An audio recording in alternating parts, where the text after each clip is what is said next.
Kisah Perang Mu'tah. Bab 1. Latar belakang Perang Mu'tah. Pada tahun 8 Hijriah, Rasulullah Shallallahu Alaihi Wasallam mulai mengirimkan surat-surat dakwah kepada para penguasa di luar Jazirah Arab. Dakwah Islam tidak lagi terbatas di Mekah dan Madinah, tetapi mulai mengetuk pintu kerajaan-kerajaan besar di sekitarnya, termasuk wilayah Syam yang berada di bawah kekuasaan Romawi Timur, Bizantium.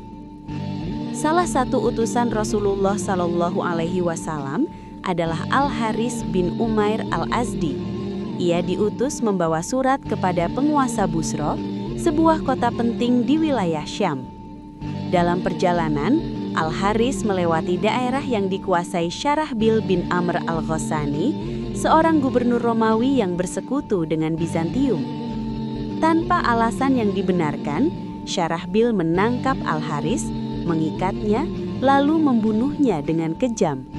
Peristiwa ini menjadi pelanggaran besar terhadap norma internasional dan tradisi Arab saat itu, karena utusan tidak boleh disakiti dalam kondisi apapun. Kabar gugurnya Al-Haris sampai ke Madinah dan sangat mengguncang kaum muslimin. Sepanjang sejarah dakwah Rasulullah Shallallahu Alaihi Wasallam, belum pernah ada utusan beliau yang dibunuh. Peristiwa ini bukan sekedar pembunuhan seorang sahabat, tetapi penghinaan terhadap dakwah Islam dan penantangan terbuka terhadap keadilan. Rasulullah Shallallahu Alaihi Wasallam bertindak dengan penuh hikmah dan ketegasan.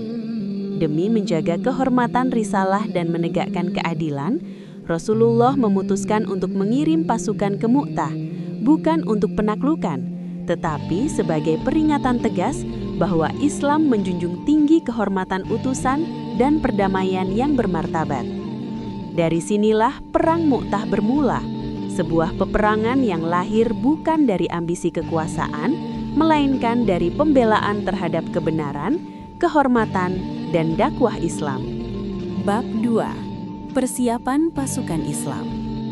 Setelah keputusan untuk menegakkan kehormatan Islam diambil, Rasulullah Shallallahu Alaihi Wasallam segera melakukan persiapan yang matang. Beliau memahami bahwa misi ke wilayah Syam bukan perjalanan biasa, melainkan ekspedisi jauh yang penuh risiko. Namun, keyakinan kepada pertolongan Allah menjadi landasan utama. Rasulullah Shallallahu Alaihi Wasallam menyiapkan 3.000 pasukan kaum muslimin. Jumlah ini termasuk besar untuk ukuran saat itu, terlebih medan yang akan ditempuh sangat jauh dari Madinah. Para sahabat yang terpilih adalah orang-orang beriman, terlatih, dan siap berkorban demi agama Allah. Kemudian Rasulullah Shallallahu Alaihi Wasallam menunjuk 3 panglima perang secara berurutan, sebuah keputusan yang penuh hikmah. Zaid bin Harisah sebagai panglima utama, Ja'far bin Abi Thalib jika Zaid gugur, Abdullah bin Rawahah jika Ja'far gugur.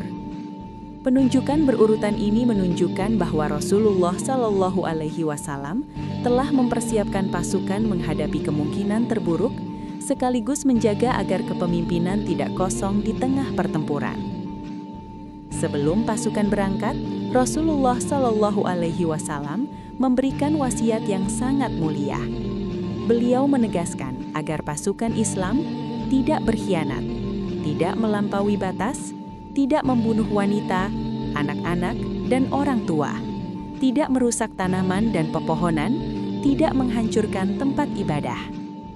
Wasiat ini menegaskan bahwa perang dalam Islam bukan tindakan kebrutalan, melainkan upaya menjaga keadilan dan kemanusiaan.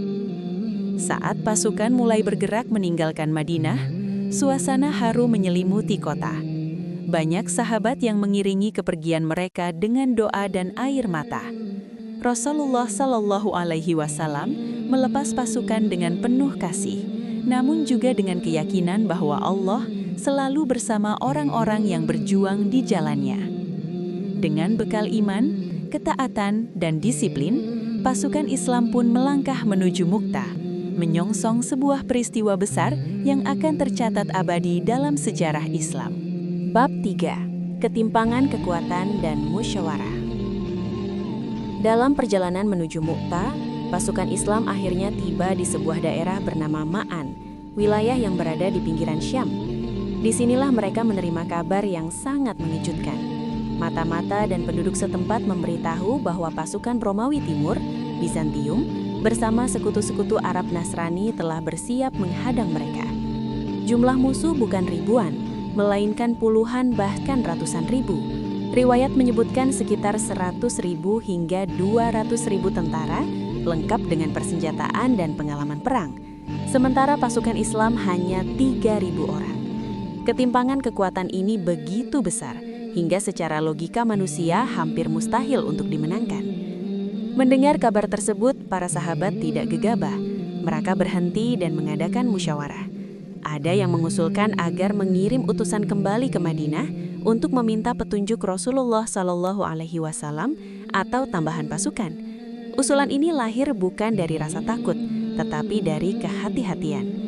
Namun di tengah suasana itu, Abdullah bin Rawahah berdiri dan menyampaikan kata-kata yang membangkitkan iman.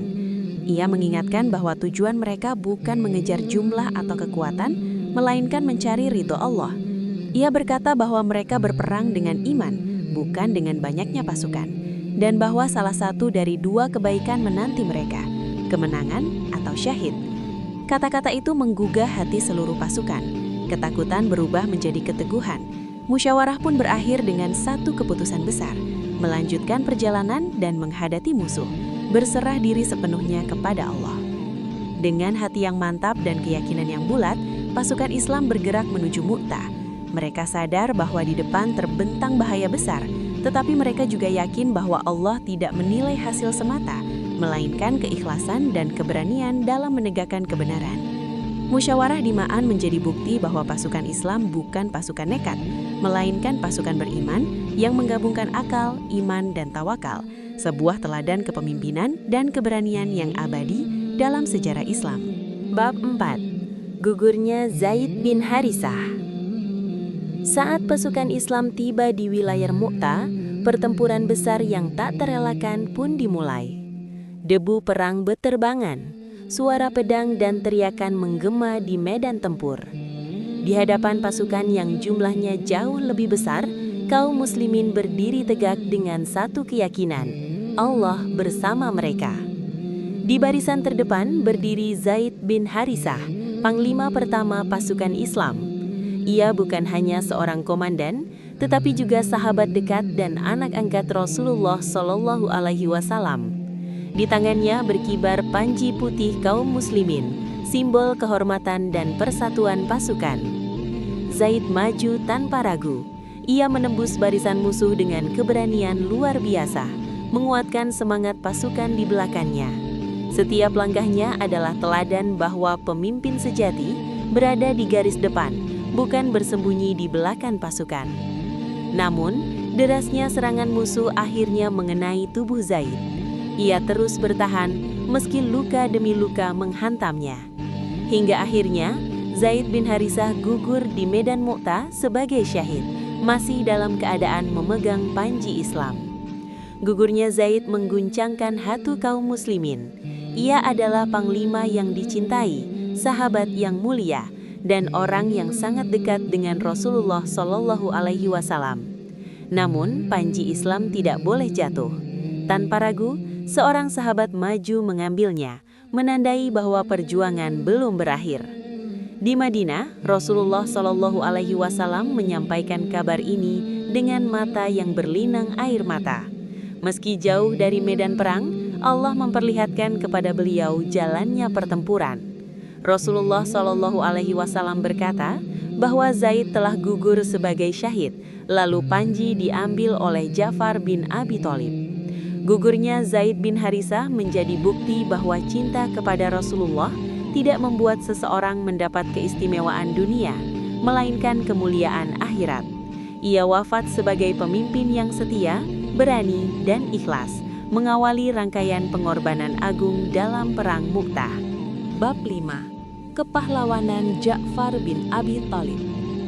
Setelah gugurnya Zaid bin Harisah, Panji pasukan Islam segera diambil oleh Ja'far bin Abi Thalib. Ia adalah sepupu Rasulullah Shallallahu Alaihi Wasallam, saudara Ali bin Abi Thalib, dan seorang sahabat yang dikenal lembut hatinya namun sangat gagah di medan perang. Dengan panji di tangannya, Ja'far maju ke barisan depan tanpa rasa gentar. Ia tahu bahwa musuh di hadapannya berlipat ganda jumlahnya, tetapi hatinya dipenuhi keyakinan bahwa hidup dan mati berada di tangan Allah. Kehadirannya membangkitkan semangat pasukan yang mulai tertekan.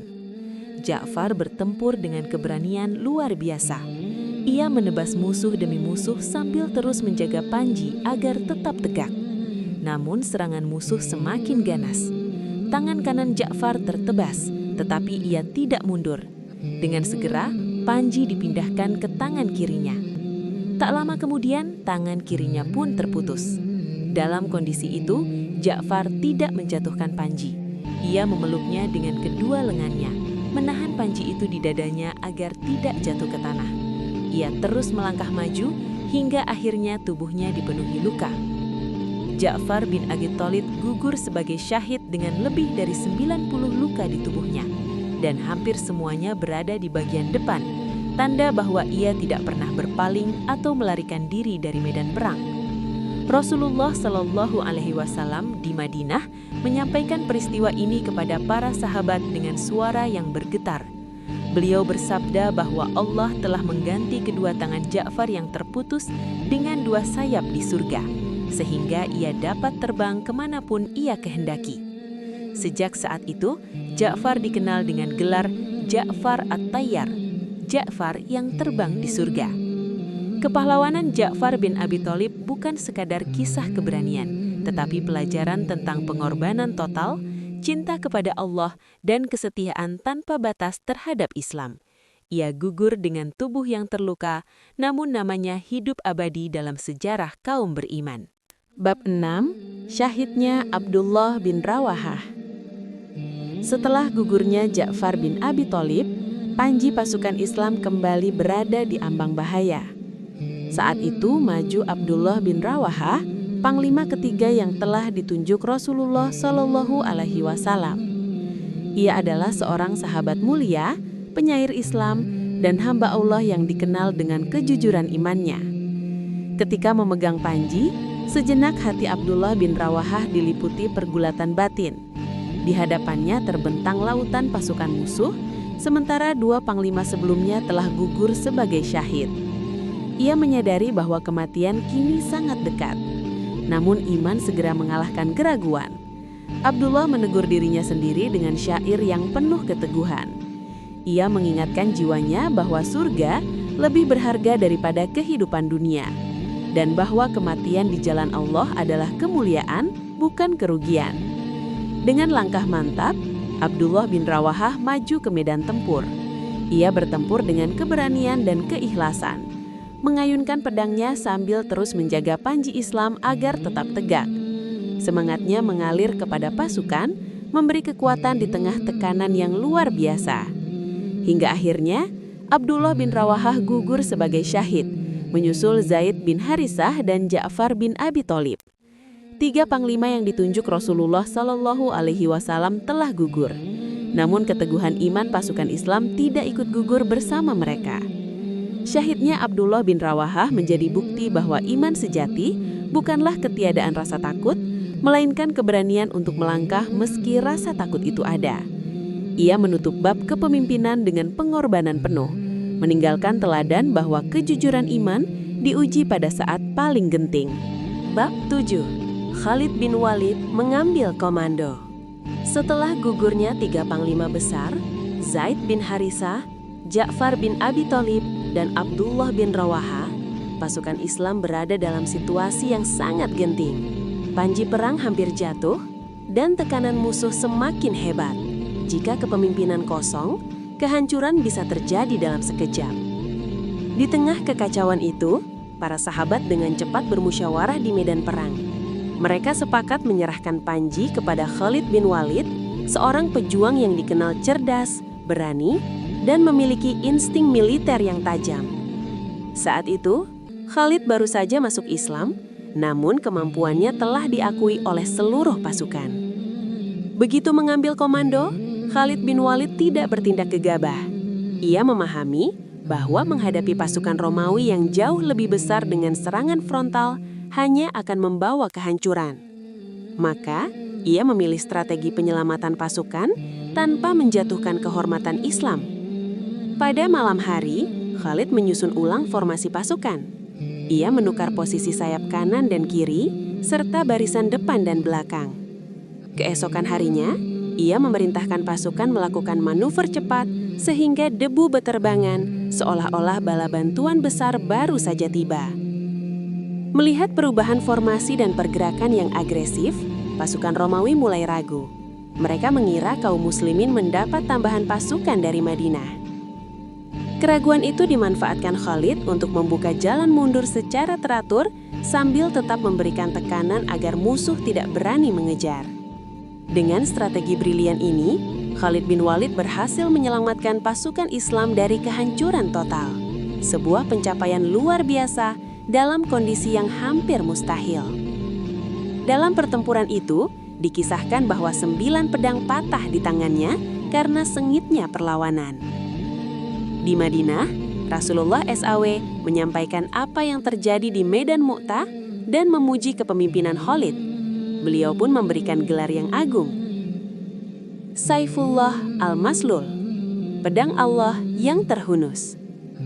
Sejak saat itu, Khalid bin Walid dikenal bukan hanya sebagai panglima perang, tetapi sebagai simbol kecerdasan, keteguhan, dan rahmat Allah yang menyelamatkan kaum muslimin di saat paling kritis. Bab 8. Kemenangan tanpa penaklukan. Setelah strategi cemerlang Khalid bin Walid berhasil menyelamatkan pasukan Islam, kaum muslimin pun kembali ke Madinah.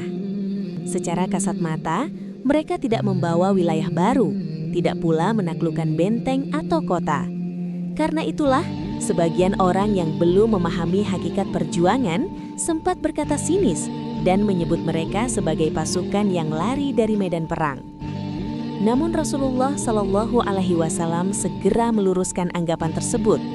Dengan tegas dan penuh hikmah, beliau bersabda, "Mereka bukan orang-orang yang lari, tetapi mereka adalah orang-orang yang akan kembali untuk berperang lagi, insya Allah." Dengan sabda ini, Rasulullah SAW menegaskan bahwa apa yang dilakukan pasukan Mu'tah bukanlah kekalahan, melainkan kemenangan yang menjaga nyawa kaum muslimin dan kehormatan Islam. Perang Mu'tah menjadi peristiwa yang mengguncang kekuatan Romawi. Untuk pertama kalinya, pasukan kecil muslim berani berhadapan langsung dengan kekaisaran besar dan mampu keluar dari kepungan tanpa dihancurkan. Ini menanamkan rasa segan dan takut di hati musuh, sekaligus menunjukkan bahwa kaum muslimin bukan pasukan lemah. Rasulullah SAW juga memuliakan Khalid bin Walid dengan gelar Saifullah Al-Maslul, menandakan bahwa strategi dan kepemimpinannya adalah bentuk pertolongan Allah. Gelar ini bukan sekedar pujian, tetapi pengakuan bahwa menjaga nyawa para beriman adalah bagian dari kemenangan. Perang Mu'tah membuktikan bahwa kemenangan dalam Islam tidak selalu diukur dengan penaklukan wilayah, tetapi dengan tegaknya kehormatan Islam, terjaganya pasukan kaum muslimin, tertanamnya wibawa Islam di mata musuh, gugurnya para syuhada dengan mulia. Inilah makna kemenangan tanpa penaklukan, sebuah kemenangan iman, strategi dan hikmah yang kelak menjadi pembuka jalan bagi kejayaan Islam di masa-masa berikutnya. Bab 9. Hikmah dan pelajaran Perang Mu'tah. Perang Mu'tah bukan sekadar catatan sejarah tentang pertempuran besar, tetapi sekolah iman dan kepemimpinan yang syarat dengan hikmah. Meski tidak berakhir dengan penaklukan wilayah, peristiwa ini meninggalkan pelajaran yang mendalam bagi umat Islam sepanjang masa. Pertama, jumlah bukan penentu kemenangan. Pasukan Islam yang hanya berjumlah 3.000 orang berhadapan dengan puluhan bahkan ratusan ribu pasukan Romawi. Namun mereka tetap maju dengan keyakinan bahwa kekuatan sejati terletak pada iman dan pertolongan Allah, bukan pada angka dan perlengkapan. Kedua, kepemimpinan sejati diuji di saat krisis. Gugurnya 3 panglima secara beruntun bisa saja menghancurkan pasukan. Namun justru di saat itulah muncul kepemimpinan yang matang dan cepat ketika Khalid bin Walid mengambil komando dan menyelamatkan pasukan. Ini mengajarkan bahwa pemimpin sejati adalah yang mampu berpikir jernih di tengah tekanan. Ketiga, syahid adalah kemuliaan tertinggi. Zaid bin Haritsah, Ja'far bin Abi Thalib, dan Abdullah bin Rawahah menunjukkan bahwa hidup mulia atau mati syahid adalah pilihan orang beriman. Pengorbanan mereka menanamkan nilai bahwa perjuangan di jalan Allah tidak pernah sia-sia. Keempat, strategi adalah bagian dari iman. Islam tidak mengajarkan keberanian yang buta. Keputusan Khalid bin Walid untuk menarik pasukan secara terhormat menunjukkan bahwa akal, perencanaan, dan kecerdikan adalah bagian dari tawakal kepada Allah. Kelima, Islam menjunjung tinggi nilai kemanusiaan. Sejak awal, Rasulullah SAW telah menegaskan larangan membunuh non-kombatan dan merusak lingkungan. Ini membuktikan bahwa bahkan dalam perang, Islam tetap menjaga akhlak dan keadilan. Keenam, kemenangan tidak selalu berbentuk penaklukan. Perang Mu'tah mengajarkan bahwa menjaga kehormatan Islam, mempertahankan nyawa kaum beriman, dan menanamkan rasa segan di hati musuh adalah bentuk kemenangan yang hakiki. Akhirnya, Perang Mu'tah meninggalkan pesan abadi, bahwa iman melahirkan keberanian, keberanian melahirkan pengorbanan, dan pengorbanan melahirkan kemuliaan. Kisah ini akan selalu hidup sebagai pengingat bahwa perjuangan di jalan Allah membutuhkan hati yang ikhlas, akal yang cerdas, dan jiwa yang siap berkorban.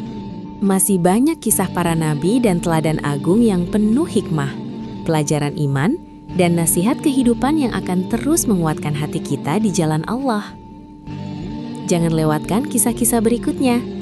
Kisah yang bukan hanya untuk didengar, tetapi untuk direnungkan dan diamalkan. Jika kisah ini bermanfaat dan menyentuh hati, jangan lupa untuk like, bagikan agar menjadi amal jariah, tuliskan komentar sebagai bentuk dukungan, dan subscribe agar tidak tertinggal kisah-kisah Islami selanjutnya. Semoga Allah memberkahi kita semua dengan ilmu yang bermanfaat dan hati yang selalu kembali kepadanya. Sampai jumpa di kisah berikutnya.